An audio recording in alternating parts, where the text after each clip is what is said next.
सदाशिवसमारंभां व्यासशंकरमध्यमाम् अस्मदाचार्यपर्यन्तां వందే గురుపరంపరాం.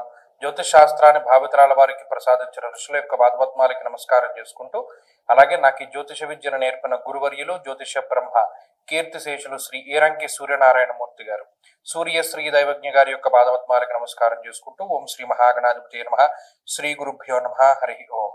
వీక్షకులందరికీ నమస్కారం. మకర రాశి వారి గ్రహగతులు చాలా అనుకూలంగా ఉన్నాయి.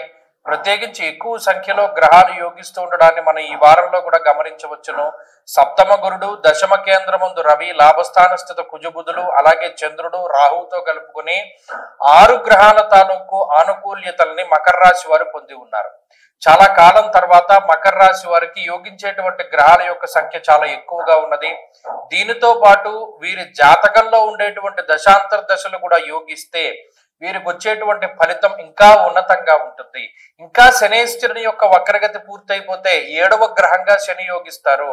లాభస్థానంలోకి శుక్రుడు వస్తే 8వ గ్రహంగా శుక్రుడు యోగిస్తారు. అంటే ఆల్మోస్ట్ ఈ నెలాఖరి నాటికి మొత్తం గోచారంలో ఉండేటువంటి అన్ని గ్రహాలు ఆల్మోస్ట్ 98% కేతువు మినహాయించి అన్ని గ్రహాలు యోగించేటువంటి స్థాయికి మకర రాశి వారు వెళుతున్నారు.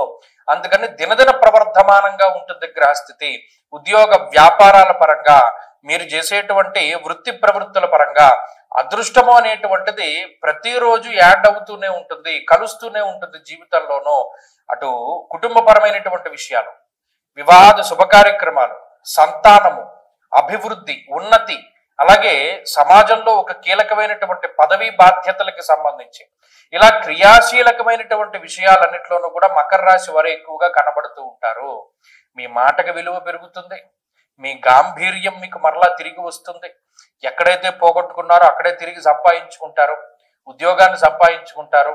అలాగే విదేశీయానం చేయగలుగుతారు. విదేశాల్లో చదువు, విదేశాల్లో ఉద్యోగము, స్థిరత్వానికి సంబంధించి విషయాలన్నీ కూడా చాలా యోగిస్తూ ఉన్నాయి. ఇలా అన్ని రకాలుగా కూడా మకర రాశి వారికి ఈ వారం అద్భుతమైనటువంటి గ్రహస్థితి ఉన్నది.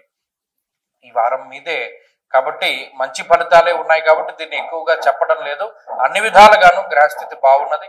మరింత అనుకూలమైనటువంటి ఫలితాలు సాధించడం కోసం ఈ రాశి వారు ఎక్కువగా విఘ్నేశ్వరుని యొక్క ఆరాధన చేస్తూ ఉండడం చెప్పదగినటువంటి సూచన.